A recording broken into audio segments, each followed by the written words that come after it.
Hey guys, how's it going? Comparing here.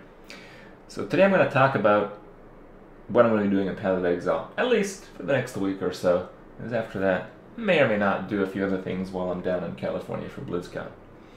So I've been doing the Spectral Throw thing, and I mentioned that, yeah, excellent build. It's really easy to level, super strong, very good single target, very good AoE.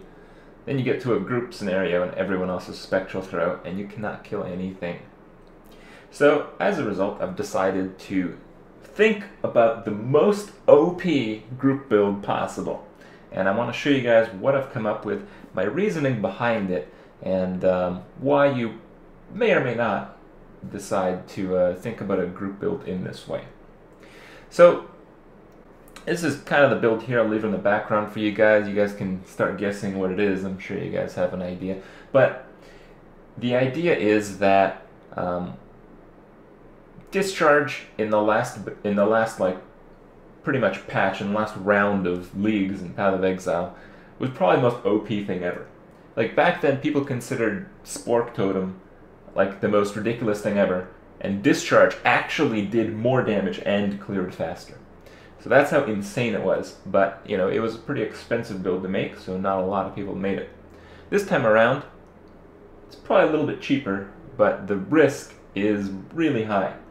Now, there are a few changes since the last patch that make this build a lot stronger. The first is the ability to use cast on damage taken.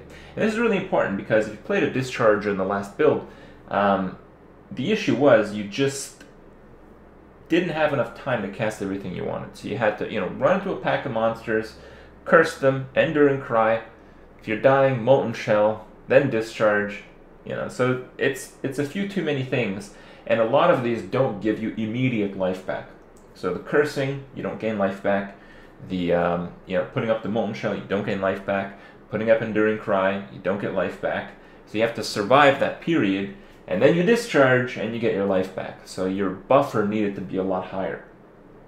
And Reflect at that time was higher as well. So to compensate for all of that, you pretty much had to go CI if you wanted to play safely. And that has changed. You don't really need to go CI. And I've made a few adjustments to the build, and I've made it around life. I'm sure some of you guys are curious to see what I've come up with. And I'm really eager to show you guys. I'm really eager to try it out. Now, every time you make a build, the idea is different from the end result because there's always going to be improvements along the way that you figure out and realize are better for the build. So take that as it is. This is, I think, a super OP build, but things may have to change. The idea of the build is as follows.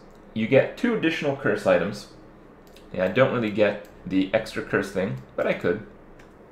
You get 2 additional curse items, and with the additional curse items, you use 3 curses. You use Warlord's Mark, so when you kill a target, you get an endurance charge most of the time. You use Flamability, and you use Elemental Weakness. And as you've seen, you use Elemental Equilibrium as well. And, as you guys have seen, static blows or your build sucks. Eh? You got that shit in there too. So how does this all play together? Well, you use cast on damage taken with 3 curses. You run into a pack of monsters. After you get hit once or twice, every monster on the screen is triple cursed instantly. While this is going on, you're going to be spamming Shock Nova, and the reason you want to do Shock Nova over any other ability is because Shock Nova has a very high chance to shock as part of the ability itself if you get quality on the gem. So you get a high quality Shock Nova gem with static blows, with Proliferate, and with Life Leech, of course, because you're going to need to keep your life up as you're setting up for a Discharge. And once this is, once the targets get hit with a Shock Nova, the few that do get shocked will Prolif the shock to the others. All the targets are triple shocked, and those few that got hit by Shock Nova will be Elemental Equilibrium. The Discharge part is the same. It is still a burning Discharge build. The links are the same. You use Discharge with, let's see, Chance to Ignite, Prolif, Life Leech, Fire Pen, and probably increased burning damage because you're only using endurance charges this time around. So you're only using a fire discharge, and the few targets that are lightning debuffed from your elemental equilibrium, when those targets burn, the ones that are not debuffed, it doesn't matter, because the ones that are debuffed, they will get hit a lot harder, and the harder burn will proliferate to those that are not debuffed. So even though you don't hit all the targets with Shock Nova, in effect, you are essentially doing so through the proliferate burn effect. It's a little bit complicated.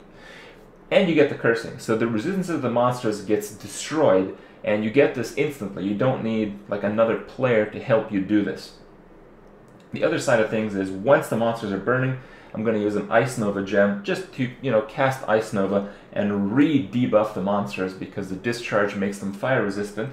Not so much because you're using Fire Pen and you're using the double curse, but enough, as much to, give you a little bit less damage. So if you Ice Nova them again, they go from a bonus of 25 fire to a negative of 50 fire. And, that should pretty much devastate the monsters if they're a little bit tougher. So that's the idea there. The build, though, has a few issues. Yes, you go Templar, you get the Radius stuff, you get the life stuff, you get a lot of life. You get life and mana, which are very nice nodes. I came here to Shaper to get some more mana regen, shitload of life, and I got the Iron Reflex Unwavering Stance combo. You need Unwavering Stance because if you try to discharge and you get stunned, you're pretty fucked. Nothing to the right of there, but as you notice, this is a Volpack build with life. So the reason this is kind of maybe possible is because of the cast on damage taken and the fact that the curses come up instantaneously. The cast on damage taken allows you to use Molten Shell, and if you use Molten Shell, it's a lot easier to sustain that life. And while Molten Shell with cast on damage taken doesn't do a lot of damage, because the monsters around you are so heavily debuffed, just using a low-ish cast on damage taken with Molten Shell with Life Leech will probably heal you to full.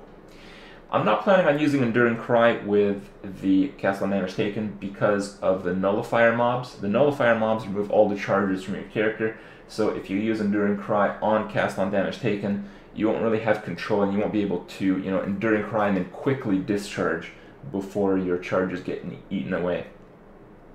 And that's kind of the idea. The strength of the build is that it's pretty much like the old Discharger, except the damage is like 5 times higher. You might die to Reflect. I haven't really ran the numbers, but because I never really had a close call with the Reflect with my last character, I'm pretty sure it's going to be quite easy to stay alive. The amount of life in this build at this level, which is level 87, I believe, is 342%, something like that. So it's a crazy amount of life, enough so that it overcompensates for the life loss of not using life on boots and life on ring because you're using the additional curse items. And hopefully enough to give you a buffer to where you can create your combo before your life goes too low. The main issue with the build is that it's very difficult to figure out a single target ability, and I'm still kind of wondering what I'm going to be doing on that front. A few options I have, like Fireball or something like that, but I'm not too happy with those options. So I'll have to see what I'm going to do about my single target, but the AoE should be crazy enough that anything but a boss is going to die instantly from the Discharge. So some pretty cool stuff there. I hope you guys, who are new to Path of Exile, kind of understand the macro level of what goes into creating a build. You kind of come up with an idea, and you take the idea, you look at some gems, and you see how you can complement the gems of the build, and then put it all together. And in the end, you give it a try, and hopefully it works. So I'll keep you guys updated with that, and see you guys tomorrow.